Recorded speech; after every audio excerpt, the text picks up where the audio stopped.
Σήμερα θα μιλήσω για τους φίλους μου. Μην ξεχάσετε να κάνετε like και subscribe. Και το πιο σημαντικό απ' όλα, share το βίντεο για περισσότερες προβολές. Το πρώτο άτομο που θα μιλήσω είναι ο Ανδριανός.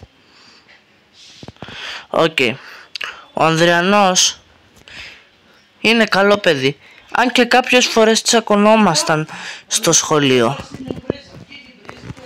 Αλλά δεν πειράζει, μπορεί να τσακωνόμασταν κάποιες φορές στο σχολείο, αλλά για μένα ο Ανδριανός θα είναι πάντα καλό παιδί.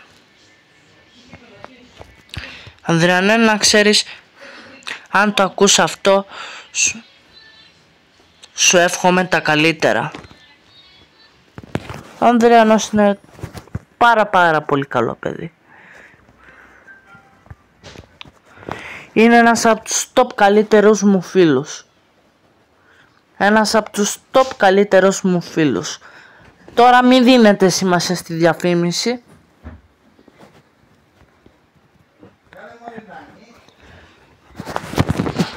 Ο Ανδριανός έχει έναν πατέρα υποδιευθυντή αστυνομίας.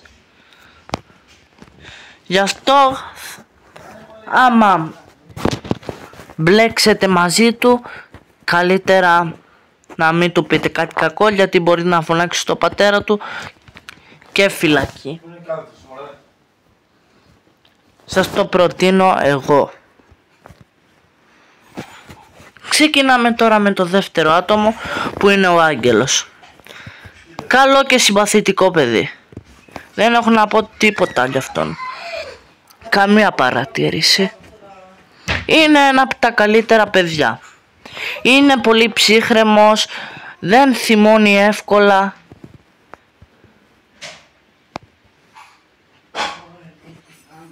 Τον λατρεύω.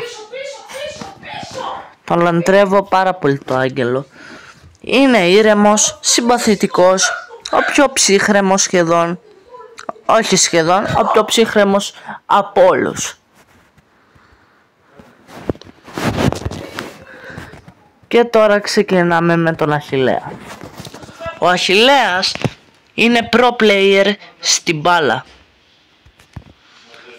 Παίζει 6 χρόνια μπάλα. Θα σας έλεγα να μην παίξετε εναντίον του, γιατί θα χάσετε 100%.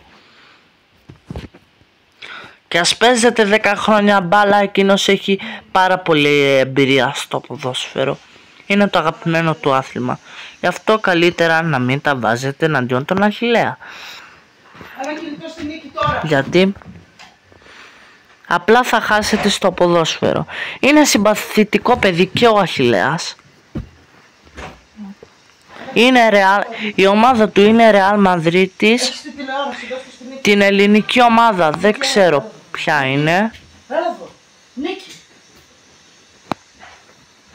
Δεν ξέρω ποια ελληνική ομάδα είναι ο Αχιλλέας, αλλά γνωρίζω ότι από ξένες είναι Real. Και εγώ είμαι Μπαρτσελώνα. Ξεκινάμε τώρα με τον άλλον φίλο μου, τον Γιώργο. Και αυτό συμπαθητικό παιδί. Τον λατρεύω πάρα πολύ τον Γιώργο. Τον συμπαθώ τον Γιώργο.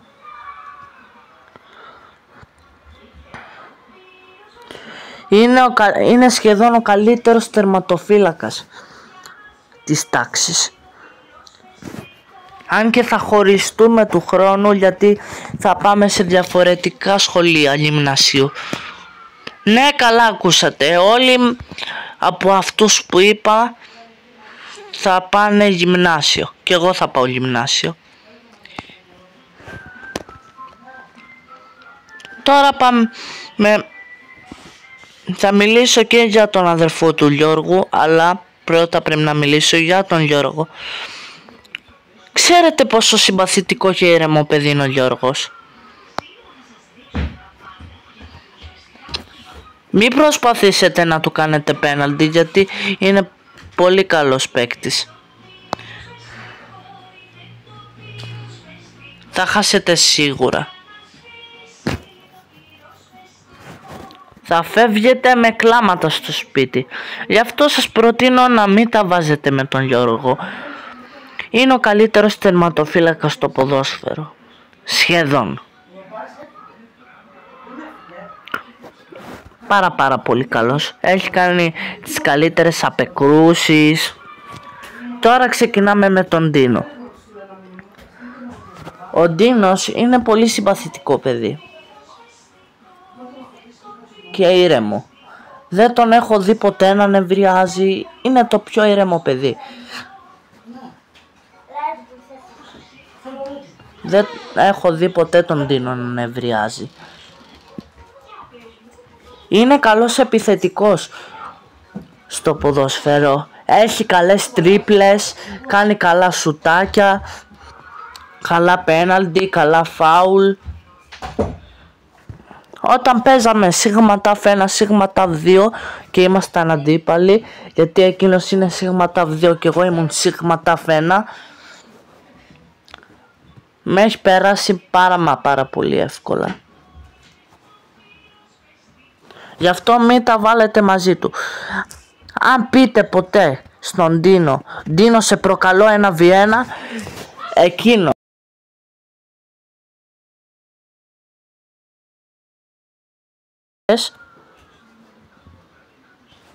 και θα φεύγεις με κλάματα στο σπίτι. Γι' αυτό σου προτείνω μην τα βάζεις με τον Ντίνο. Αυτό σου προτείνω, φίλε. Τι να σε κάνω. Μπράβο. Σύμφωνοι.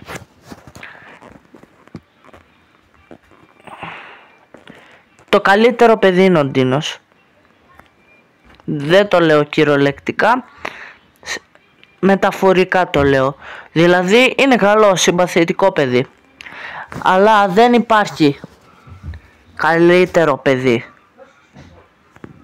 Δεν υπάρχει καλύτερος φίλος. Ο καθένας είναι ίσοι. Αλλά μόνο μία κατάταξη περνάει την κατάταξη των φίλων. Η κατάταξη των κολλητών. Καλά ακούσατε. Η κατάταξη των κολλητών τους περνάει όλους.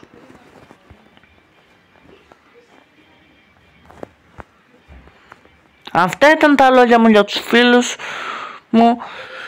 Τους εύχομαι τα καλύτερα.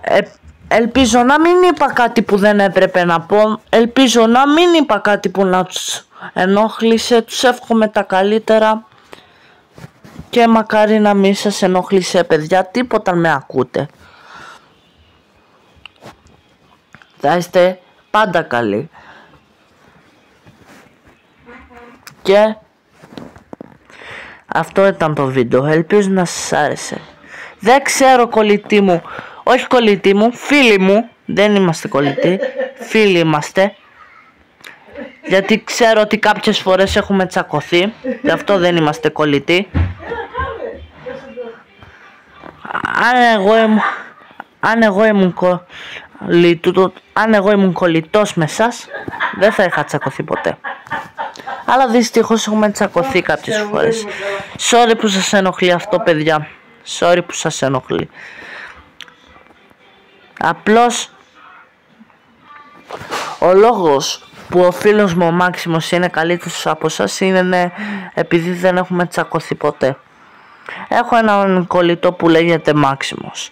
Είναι παιδί ενός πάτερ, δηλαδή ενός παπά. Μένει στο χωριό μου στην Πηγή και είναι το πιο...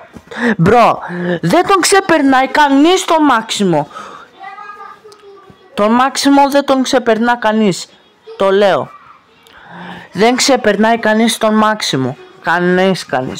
Ο κολλητός είναι πιο μπροστινή κατάταξη. Ο κολλητός είναι ο λόγος που δεν έχετε τσακωθεί ποτέ. Ο κολλητός είναι ο λόγος ύπαρξής σας. Και ο Θεός είναι ο λόγος ύπαρξής σας. Απλώς ο κολλητός είναι πιο λίγο Δεν ξέρω. Πάντως τον Μάξιμο τον βάζω στην ίδια κατάταξη με τον Θεό, επειδή είναι παιδί του παπά. Και αυτό είναι μεγάλη ευλογία αν είσαι παιδί του παπά. Ειδικά αν είναι πάρα πολύ ευγενικός ο Μάξιμος. Ο Μάξιμος είναι από τα πιο ευγενικά παιδιά. Αυτό ήταν το βίντεο, παιδιά. Ελπίζω να σας άρεσε. Και σας παρακαλώ, παιδιά, σας παρακαλώ, δεν ξέρω αν σας ενοχλήσε κάτι, γράψτε στα σχόλια. Δεν θέλω να τσακωθούμε όταν ξαναέρθω στο σχολείο να παίξουμε. Ό,τι ακούσατε ελπίζω να μην σας ενόχλησε. Και αν σας ενόχλησε σας ζητάω ειλικρινά συγγνώμη. Πάρα πολύ ειλικρινά συγγνώμη. Θα φάω κράξιμο τώρα.